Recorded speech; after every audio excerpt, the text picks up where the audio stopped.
Assalamu alaikum wa rahmatullahi wa barakatuh. Good evening and welcome to the special focus on Salah. My name is Zahid Jared and I'm your host this evening from 8 p.m. right up until 9 p.m.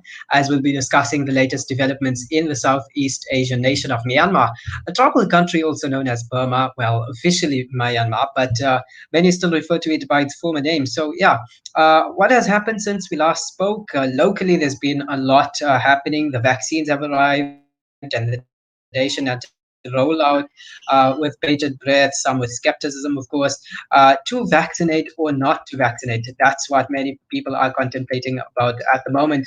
Have you made up your mind as yet, or are you still undecided?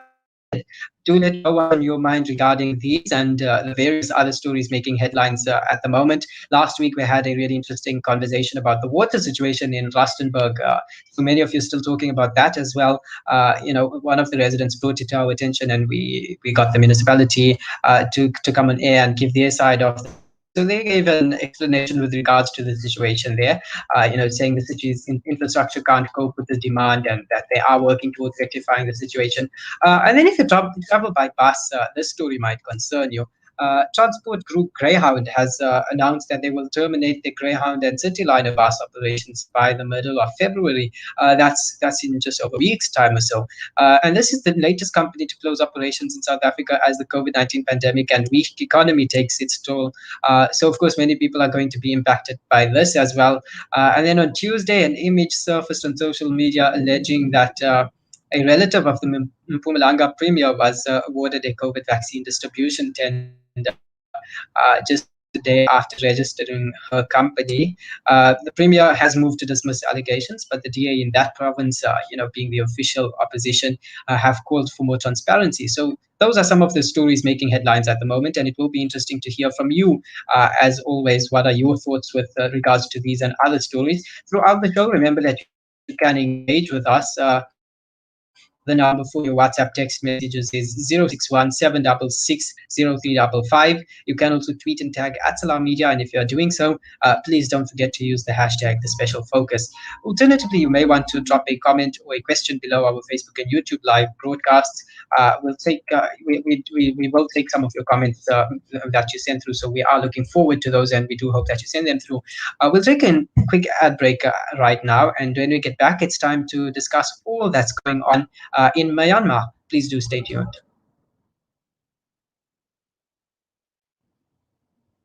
Listen to something fresh. Listen to Salam Media, your humanitarian broadcaster.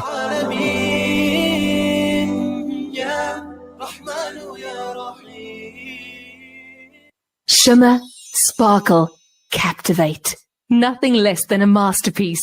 Droplets of gold inspires precious design. Platinum bursts with intricate freshness, and every pure diamond becomes more than just a girl's best friend. Voda Gold Gem Jewelers, where timeless dreams become a reality. Come to us.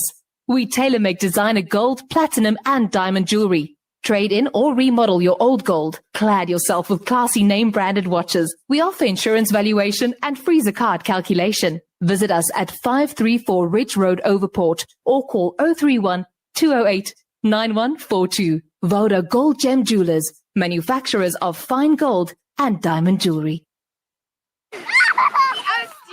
They say breakfast is the most important meal of the day, yet many children go to school hungry because of poverty. Penny Appeal's Breakfast Club aim to get a warm, hearty meal to underprivileged children so they can spend the day prospering in their schoolwork. Help feed a needy learner by visiting our website on www.pennyappeal.org.za or call 031 1100 573 to find out how you can donate. Penny Appeal. Small change, big difference. Listen to something fresh. Listen to Salam Media. And welcome back, whether you've joined via our live stream on Facebook and YouTube, or whether you've joined us via our live stream on our free to air decoders as well as on our website. Thank you so much for tuning in. This is the special focus on Salam Media. My name is Zahi Jadwin. Now, Myanmar's military has assumed control of the country once again in a coup on Monday, ousting the democratically elected government led by Aung San Suu Kyi and arresting the Nobel laureate and several leaders of her party in early morning raids. The move came after Myanmar's generals and opposition party complained of fraud in the November 8th election, citing evidence that is at best disputed. Military leaders said that they were assuming control for 1 year under emergency powers granted to them in the constitution, but many questions remain over the future of the country following the coup. It comes just 5 years after Suu Kyi won political leadership of the country in the freest elections in 25 years after decades of military rule. What does this mean for the Southeast Asian country and its people, and what is the way forward? These are some of the questions we'll be asking tonight in this edition of the Special Focus. Let me remind you that you can engage with us. The WhatsApp number is 061 766 Alternative, you can tweet and tag at Salam Media. Don't forget to use the hashtag the Special Focus when doing so. You may also want to leave your comments and questions below our Facebook and YouTube live broadcasts. Let me introduce you to our panelists who will unpack this discussion for us tonight. Firstly, we have Mabrur Ahmed, who is a director of Restless Beings and an analyst specialized in Asian politics. Assalamu alaikum, brother Mabrur, and welcome to the show. Walaikum assalam. Thank you very much for having me. We also are joined by Nai San Nguyen, who is an activist and co-founder of the Free Rohingya Coalition. Good evening to you and welcome to the show.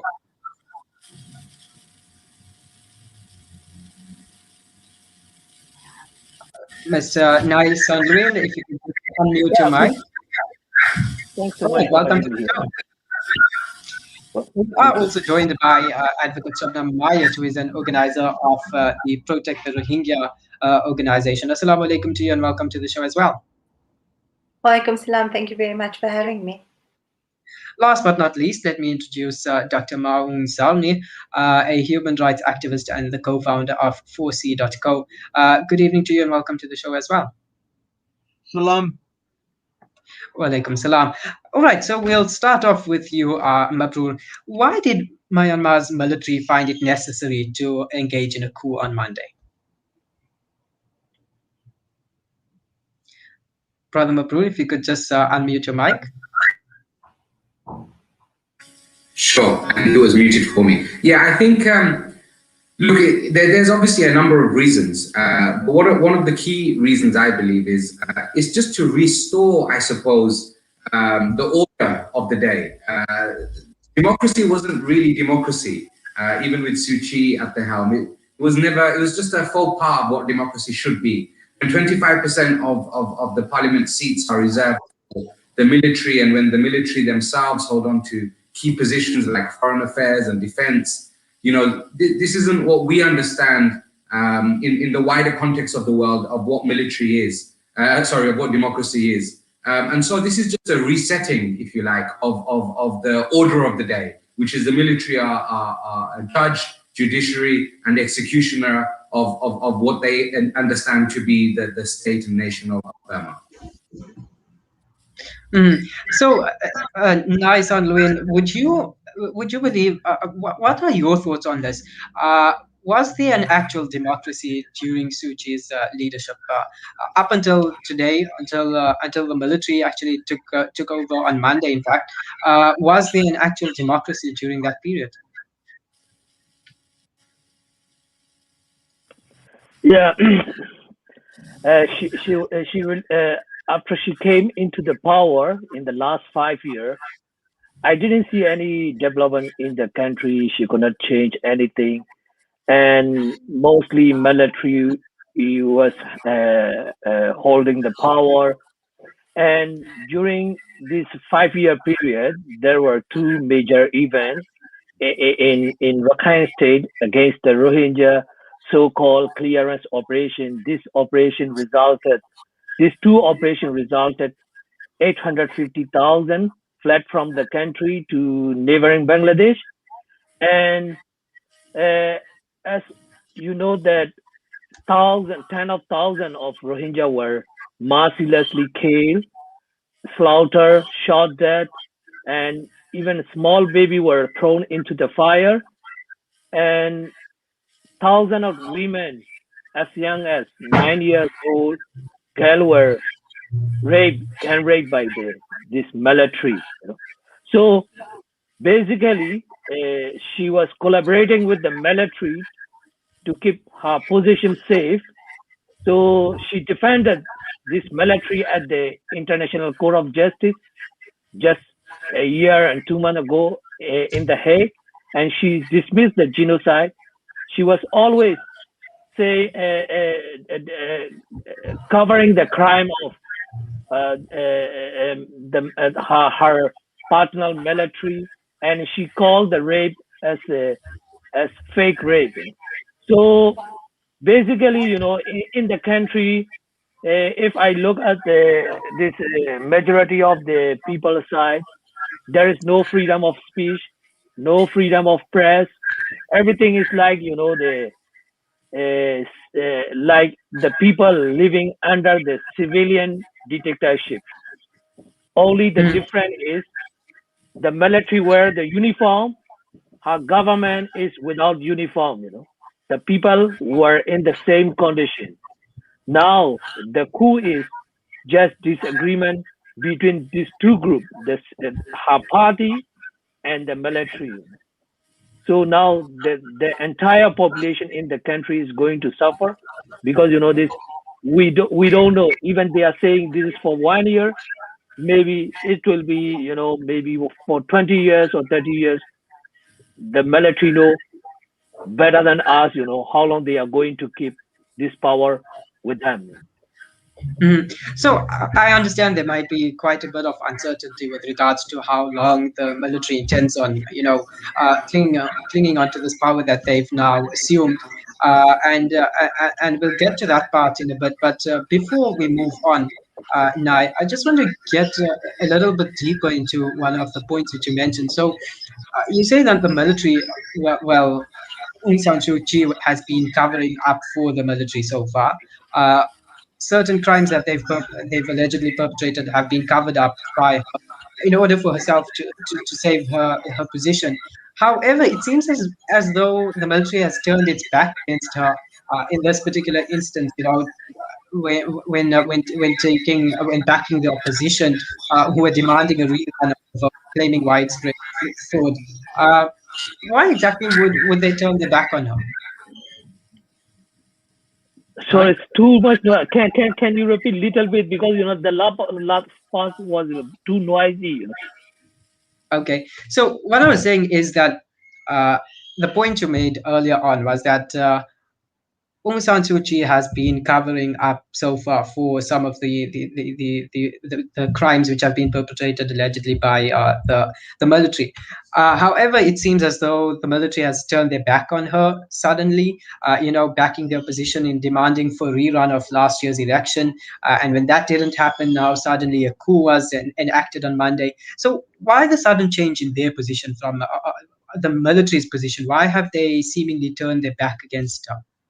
Yeah, this military chief, Senior General May Online, he is going to be retired in coming April. He will be 65. He will have to be retired. So he has the personal envious that he thought uh, his proxy party, the military proxy party, USDP, Union Solidarity and Development Party, will win in the election. Like if they get 26% with the 25% at the parliament, they can form the government, and this May Online can become the president. So this is what I thought, because there is no any other reason to the attack this government, and to accuse them that there is the electoral fraud and the irregularity in the voter list. These all are the excuse they use. The military, obviously they want to stay in power because this country has been under military dictatorship since 1962, only the 5 year this civilian government rule. The then government was also the quasi-civilian government. So this coup is just based on what I think is, based on his personal invasion. Now he's saying 1 year, maybe after a year, maybe he will secure the vote for this USDP and he can become the legal president. He will legalize his status. Yeah, and that's where I want to bring you in, Dr. Zalni, with regards to this whole topic, this discussion about why the military would actually turn their back against Aung San Suu Kyi. I want you to just expand on that a bit, Dr. Zalni, before we move on to the next question. Why do you think the military has, chosen to back the opposition in demanding a rerun? I think we cannot offer monocausal explanation. That's what academics would say. The institutional and policies and individual decisions are often triggered by multiplicity of intentions and sets of equations, calculations. So of course, it's difficult to get in the minds of the coup makers to see what really triggered the coup and how they reached the decisions to stage the coup against Aung San Suu Kyi. But as a student of Burmese politics for 30 years, and also I am from one of the large extended military families in Burma, right? So I can offer essentially three separate explanations. One is the fact that the military hope to play this electoral politics game within the 2008 constitution that they drafted and adopted, which is essentially anti-democratic, because the constitution places the military above the law and in advance legalizes any future coup deemed essential by the commander-in-chief. And every time they play democracy with Aung San Suu Kyi, going back all the way to 1990, that was the first election that her party entered. The military proxies were always badly beaten. In the two recent election cycles, 2015 and November 2020, the military party, Union Solidarity and Development Party, that May Aung Hlaing hoped to lead and ride to presidency, was almost crushed out of existence. Out of the 476 seats in total in the parliament, the Aung San Suu Kyi's party won almost 400 seats, 80+ percentage of the whole the contested seats. And the military proxy party won only 33%. That's about 8.5%. And so the military had a rude awakening. As long as they keep playing this democracy game with Aung San Suu Kyi, they will always lose. Absolutely no question. 3 past elections, Aung San Suu Kyi beat them hands down because she is extremely popular with the Burmese public, despite the global condemnations about her complicity in the genocide. Yeah, that's the institutional explanation, because it goes beyond May Aung Hlaing's individual interest. The military wants to make sure, as an institution, it keeps control over the entire national political process. So it never can hope to establish its dominance or primacy in the electoral politics. Therefore, they wreck the game. But why now? Why didn't they do it last year after they lost it? In a 5 years ago when they lost a landslide. Well, this time, there is a personal factor. As you know, the ICJ, International Court of Justice, is proceeding with the Gambia versus Myanmar case, where Myanmar is credibly alleged to have committed genocide. I don't use the word allegedly because the atrocities committed by the Myanmar military are not just simply alleged. They are well documented. They are factual. Whatever you call them by legal name, there is no allegations of atrocity that were perpetrated. So just to clarify, I don't use the word allegedly. Yeah, and so the ICJ decision may outline as individual commanders because ICJ goes after, is about state disputes, conflicts between state parties of the Genocide Convention in this case, but the International Criminal Court that goes after, perpetrators like Milosevic, and established criminal responsibility of these top leaders. ICC has launched a full investigation into the crimes against humanity, perpetrated by Myanmar troops. May Aung is number one criminal. He is on the charge. She will be on the charge list of ICC. So both judicial processes, I believe, will come to a close within the next 5 years when Aung San Suu Kyi would remain as the state counselor. And I bet May Aung and his legal advisors and strategists look at what happened to ex-Sudanese president. Sudan president was wanted by the ICC. Interpol issued arrest warrant, and even Republic of South Africa did not cooperate with the Interpol when he was visiting South Africa.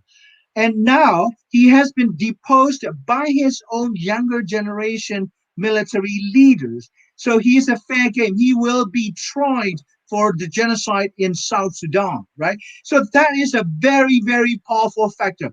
I would say more so than his ambition to be president. If you don't become president, it's okay. But if you end up like Milosevic in The Hague, it's not okay. And then thirdly and finally, we live in the world where far right of different types of fascisms on the rise. The May Aung Hlaing and his men watched what happened in Washington on January the 6th. Trumpian supporters stormed the Congress and attempted to, basically derail the American democratic process. If it were not for the fact that America has stronger the democratic traditions of 250 years and institutions, the U.S. would have been in Burmese situation today. And so the ideological climate presented in perfect timing for the military to end this pretense of democracy. If they ever want to stop playing the democracy ball game with Aung San Suu Kyi, this is the perfect time. And that is those are the three factors I can offer as very plausible factors that trigger the coup. So what I take from there is that it seems as though Ming Aung Hlaing had this ambition to become president at one stage, and it seemed as though Aung Suu Kyi's popularity kind of threatened his influence in a way. And that's where I want to bring you in here, Shabnam. So Aung San Suu Kyi has been covering up for the military, but when it comes to the genocide against the Rohingya minority, do you think the actions of the military, them having now taken over through a coup, will this change her position on the actions which are on the genocide which took place a few years ago, the different actions that the military perpetrates against the Rohingya minorities? Do you think this will change her position? I'm not really sure it would change her position because she was under house arrest and she was discriminated against historically in that way. But she still continued to cover up genocide and stand in front of the ICJ defending, the generals. I think the question to ask is what needs to be done to give the Rohingya some sort of citizenship rights or way back home or some sort of reparations or some kind of accountability. I mean, how she feels about them at this stage has not really affected anything as far as the Rohingya are concerned. Mhm. And now, according to a statement posted on its Facebook page, Suchi's National League for Democracy has called on people in Myanmar to resist the military coup. So, Mabrur, how have people, the population, how have they responded to these calls? Are they heeding the call for resistance? Activists also launched, for example, they've launched a civil disobedience movement on Facebook to declare opposition and share ideas. By this morning, some 24 hours after its launch, this particular Facebook group, for example, had nearly 150,000 followers. So are people in Myanmar, are they heeding the calls to resist the coup, Mabrur? I think Zani's already kind of touched on this. Suchi and therefore vis-a-vis the NLD are incredibly popular with the population of Burma. They garner huge support, especially when you look at the contrast that's presented. You have the contrast of the military, this military that's been kind of in control for the best part of 50 odd years, and then you have this darling of democracy, if you like. There's a history there, being the daughter of the great general, or the father of the nation, if you like, to some degree. So she's presented as someone who is incredibly popular. And with regards to that popularity, and with that popularity, the Burmese public generally are not obviously in support of the military and their coup right now. So what we've seen are certain instances of non-violent disobedience, civil disobedience, things like knocking pots and pans at 8 p.m., which is the curfew time imposed by the military. And also we've seen today images on social media of doctors wearing red ribbons in support of the NLD's victory in the recent election, and also holding a three-fingered salute, which is kind of a hat tip towards Thai civil disobedience as well. So we are seeing these non-violent forms of resistance. I think it's also important to remember at this juncture that this is a bloodless coup so far, right? In terms of when the military swept in and has assumed power, it hasn't been done with a sense of violence on the streets, with a sense of killings taking place. Of course, the violence is historic. It's not immediate right now. But there's a lot of violence that's enabled this moment, and there will probably be a lot of violence that comes thereafter. But this particular moment of coup has been bloodless. And so in that regard, even though there has been some kind of calls for protest on the streets, I think there's a huge atmosphere of fear.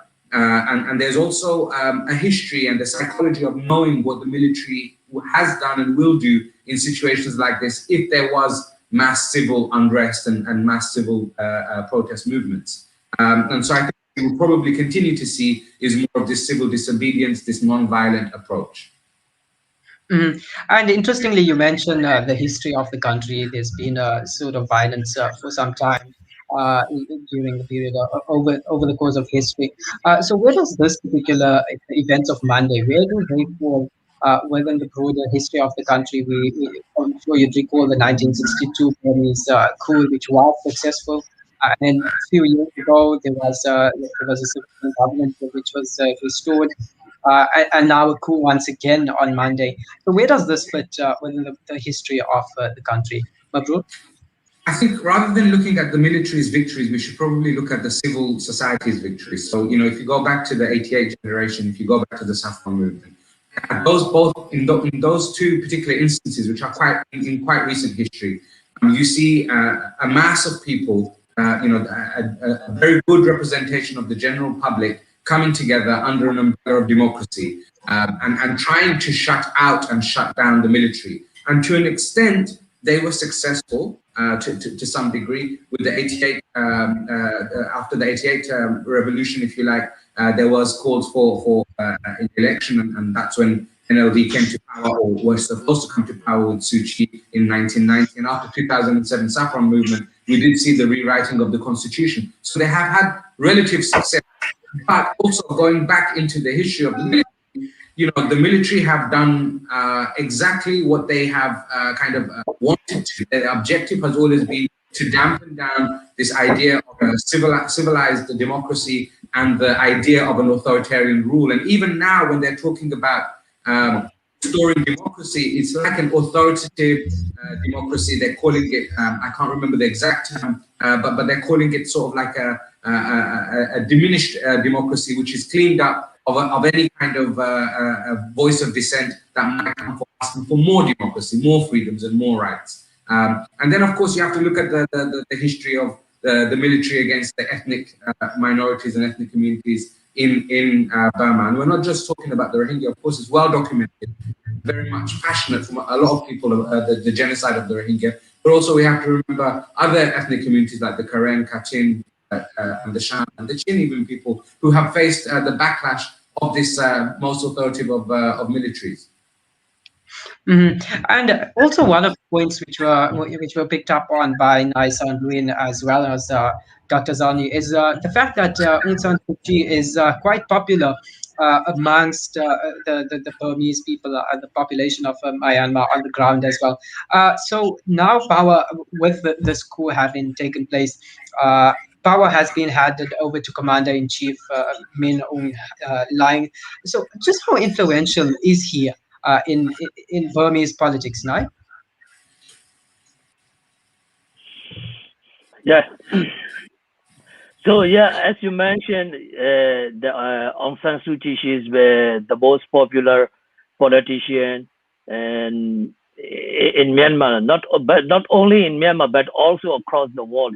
You know that how many awards she was given by the different institutions, including the Nobel Peace Prize. She received in 1991.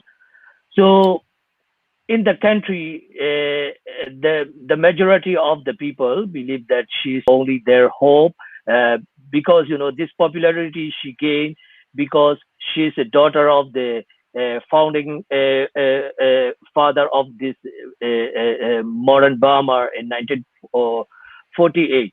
That is the reason she became popular in 1988. Suddenly, she was working for a different sector, but when she came back to Burma at the time, and as she's a daughter of the General Aung San, people supported her, and also the students supported her. So she became the human rights activist and the human rights defender. But when she came into the power, she denied that she has never been a human rights defender. She was always be in a politician. So during the since 2012 she became the parliament member, and then in 2015 after the election in early 2016 she became the state councillor. So during all these periods, until she was put under house arrest this Monday morning, she always worked as a politician, in the country, not only the Rohingya, but also there are the other ethnic minority. Just now Mabru also mentioned, the Karen, Shan, Kachin, and other ethnic minority. These Rakhine Buddhists are also suffering. She has never spoken for any ethnic minority. Rather, she supported the military for the eliminating this ethnic the revolution group, like whenever they had the fight between the Myanmar military and this ethnic armed group. She always takes side with the Myanmar military, and always supported the military. So in the country, like what she has done is just to secure the vote for her party and also to secure her position. But she was not, I think she was not expecting that this military coup will take place in this month, but just only a few days before the election, before the coup, they noticed, because there were a lot of threats from the military side, and this, as I mentioned earlier, that the voting fraud and these all the things are just an excuse. And And if I have to say something about her, she was not really helpful for anyone in the country because even her party member were arrested for violating the speak for being outspoken. Yeah, thank you so much for that. And I think over the last 35 minutes or so, we've got a better understanding of why exactly the military has moved in such a way, to enact a military coup in Myanmar. And we've got a better understanding of the support that the leader Aung San Suu Kyi has in amongst the population. But we take a quick ad break, and when we get back, I do want to expand on this discussion and also discuss the international reaction to this very coup, as well as discussing how this will impact and affect the Rohingya and other ethnic minorities, which have been, to some extent, have been, pushed aside to some extent over the last few years as well, perhaps the last few decades as well. So we'll take a quick break, and when we get back, we do get into those discussions. Please do stay tuned. Listen to something fresh.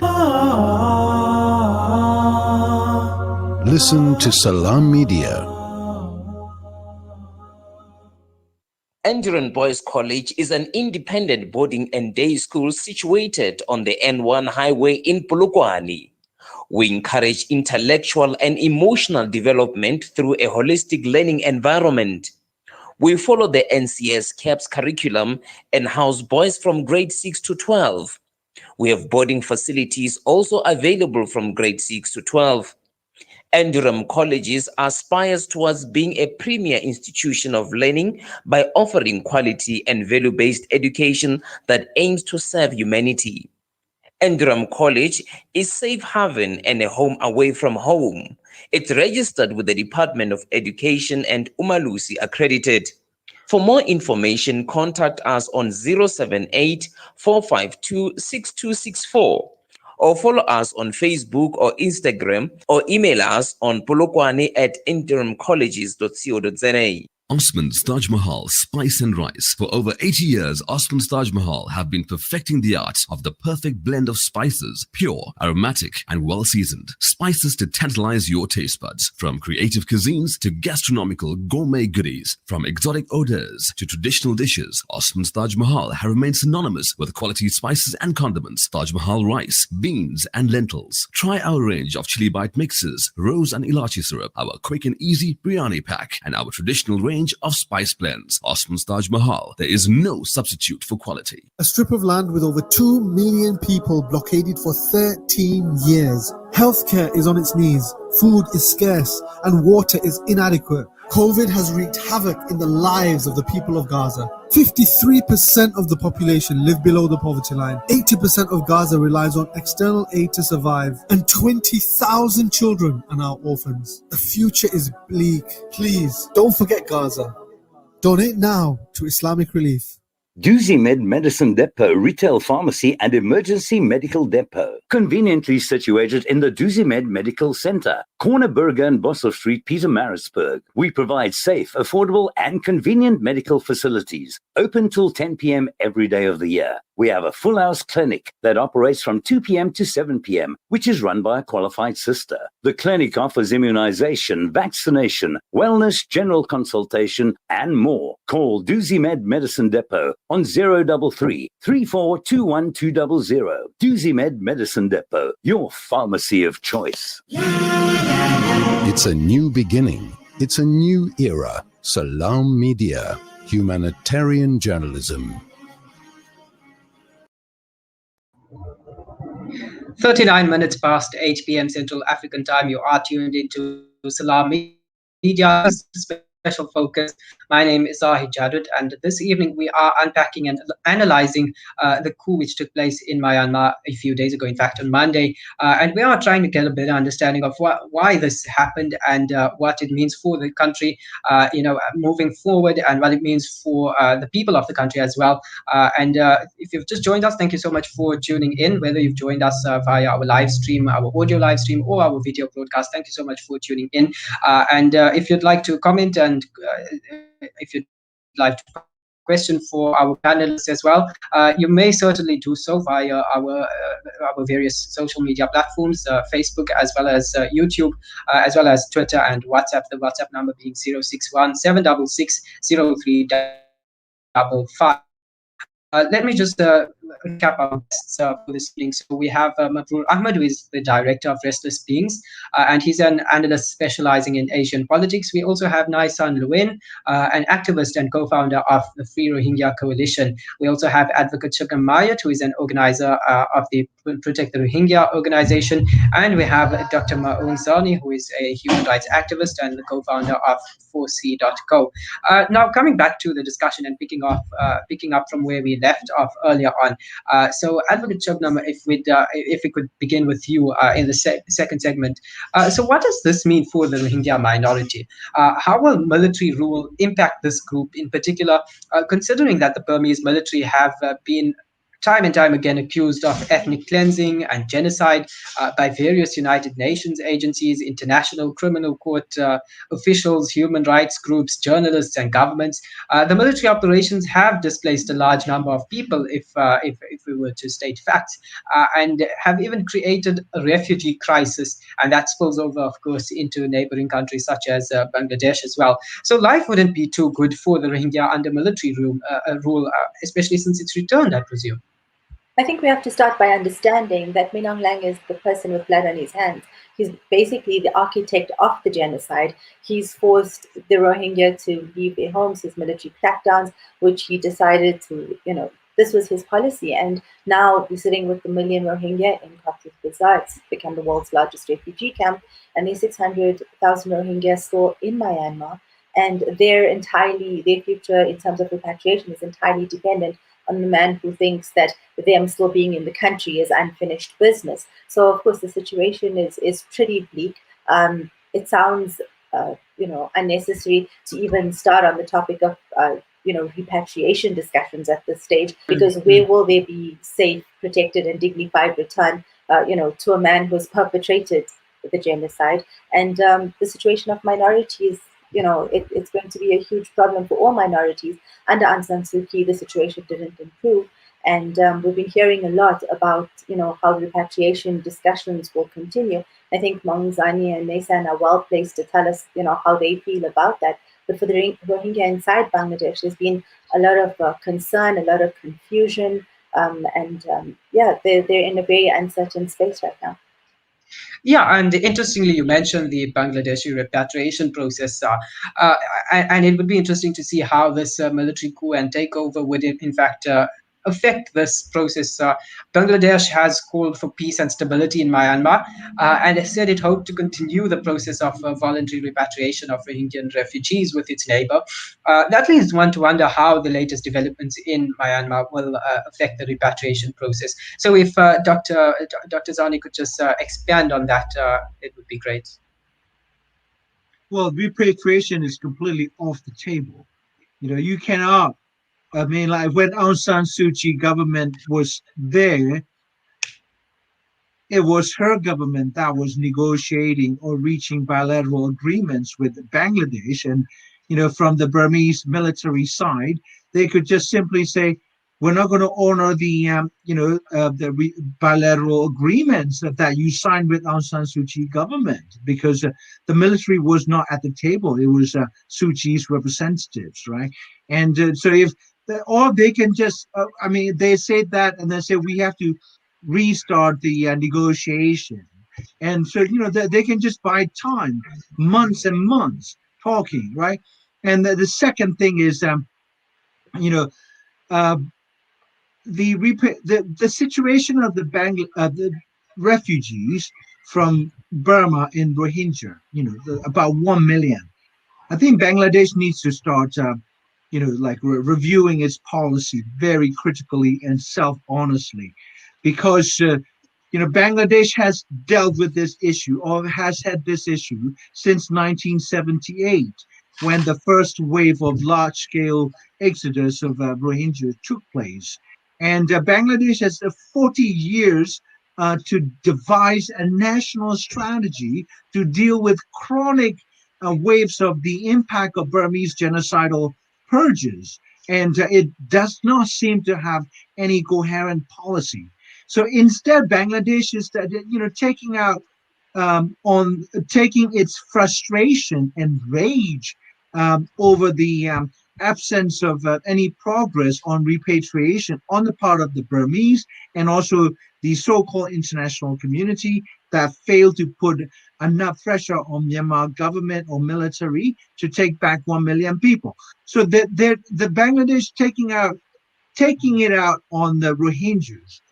They are forcibly relocating upwards of 100,000 Rohingyas to this island called Basan Char, 2 hours away from the nearest coast, isolated, the never before inhabited by any large-scale human community, not even Bangladeshi fishermen, adept at weather patterns and everything, would go and live there. And so Bangladesh is failing the Rohingya refugees. And if the Burmese, outrageously, I don't know if you're aware, 2 weeks ago, Bangladesh decided to buy 100,000 tons of rice from from Burma.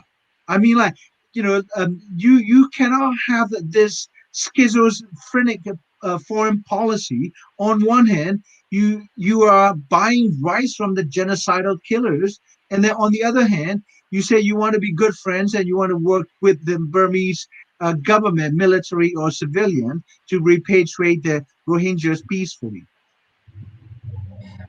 Yeah, and before we move on with this discussion, I do want to bring Advocate Shabnam in this in here once more to further this aspect of this discussion with regards to repatriation. So, Advocate Shabnam, you've been campaigning quite a bit on behalf of Rohingya refugees. In fact, you are an organizer at the Protect the Rohingya organization. Do you think we've reached a deadlock when it comes to speaking about repatriation for for Rohingyans who are now in Bangladesh? Have we reached a dead end?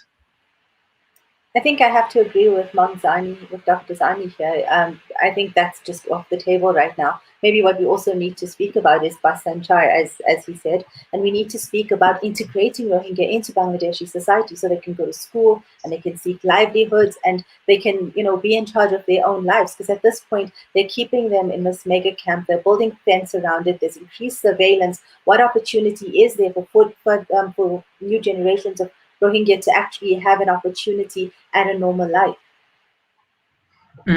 Yeah, and Abrul Ahmed, if I could just come to you now, to discuss slightly the international reaction to these developments, to the coup.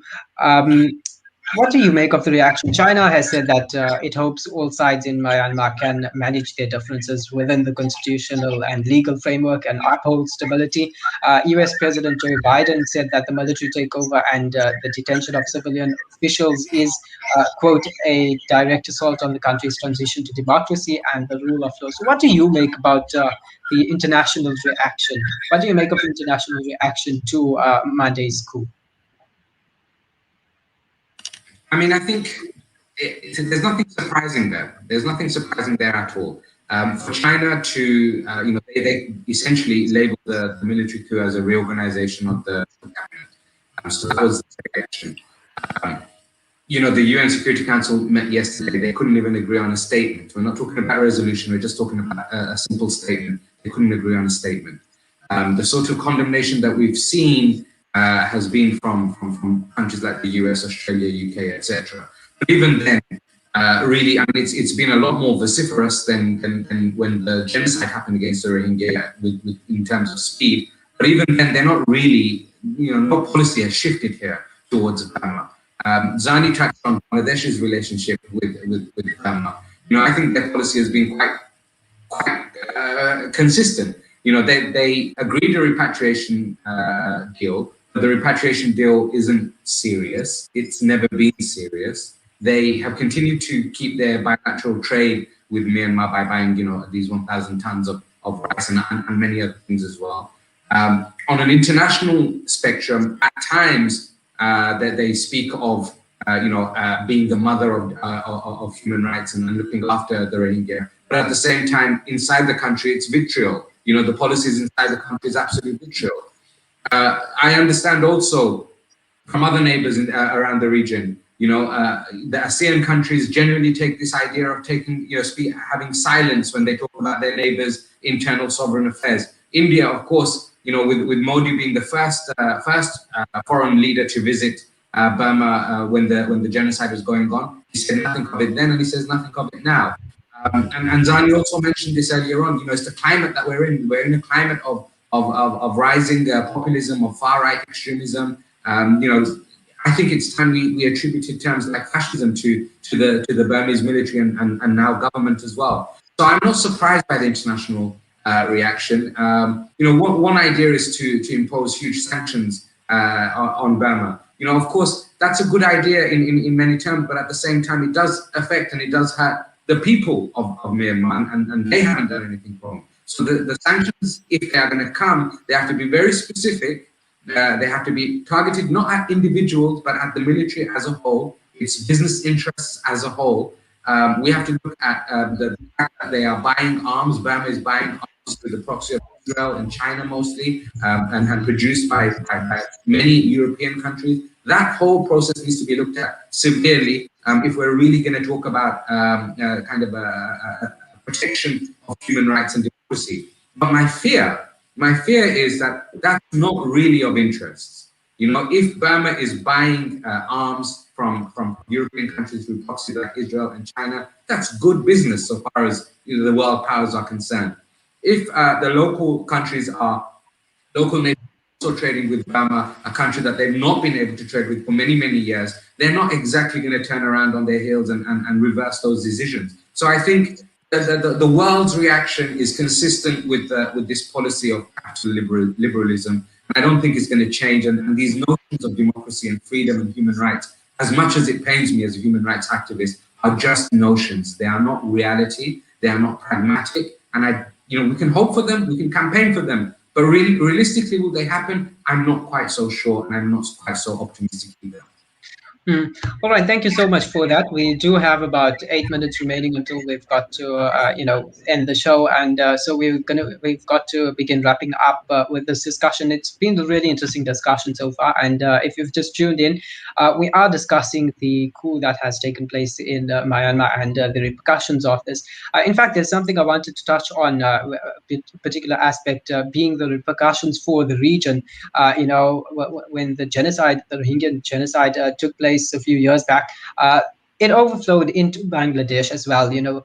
Bangladesh being on the northern side of the country. So of course, what happens in Myanmar is certainly going to affect its neighbors as well.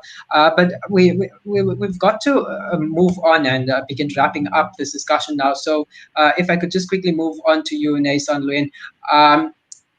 Will Myanmar now experience a repetition? Do you think they're going to experience a repetition in the sense that it could slip back into, with all this uncertainty regarding the military coup, etc. Do you think Myanmar could slip into another lengthy military rule, as has previously happened, or is there still hope for democracy, a return to democracy and a civilian government? Just before I get in here, I have listened a news clip from the Myanmar radio and television. So today, new immigration minister, immigration and the manpower minister had the Zoom meeting with his immigration official. In that meeting, he said, they will continue the discussion about the repatriation with the Bangladesh, and also as they have signed the tripartite agreement with the Bangladesh, 2 UN agency and Myanmar, they will continue according to this agreement. And this is what he mentioned in the meeting. And also regarding the citizenship, the then government led by the Thein Sein they have been pressuring the Rohingya to accept national verification card, which designed for the foreigner, and we call it the genocide card.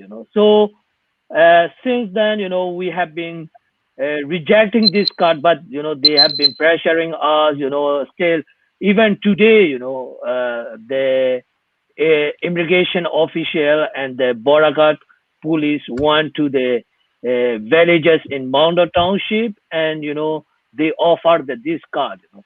So obviously they will now they have the power. The military have the power, and since we live under the military dictatorship for a long time, and we know how they will torture us if we don't accept this card. So their plan is now to force the Rohingya to accept this card, and also on the other hand that the Bangladesh, twice already since last year, they said, they are not concerned with the Rohingya citizenship. They are just concerned for the repatriation. So we are very much worried, maybe this military government, this military regime, they will try to repatriate the Rohingya survivor from the Bangladesh to ease the international pressure. And if the Bangladesh government, push us to go back to our homeland without full citizenship, without right to go back to our original village, without attendant right, without protection, we will be in trouble. And because the government, the NLD government has been building some houses like the refugee house, like small one with the fence. So it will be exactly like the refugee camp. The repatriation will be like, if this take place, it will be like, the shifting from Bangladesh camp to Myanmar camp. Can I comment? Okay, sure, no problem. But please do keep it as brief as possible, Yes. as we got Well, just 2 points. You cannot have any confidence as to what the Myanmar government says orally or what they sign. Myanmar military has nearly 60 years of record of breaking any oral or written agreements with anyone. That includes a couple of constitutions that they themselves adopted and accepted, right? I mean, like, think about it.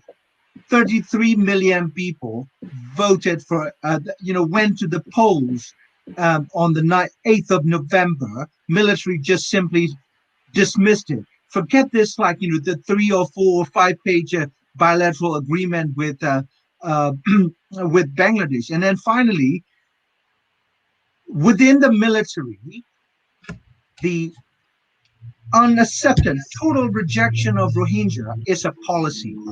No government, however powerful, can go against a 40 years of policy that says the presence of Rohingya in Burma is an unfinished business. And so the finished business looks like, there will be, little or no Rohingya.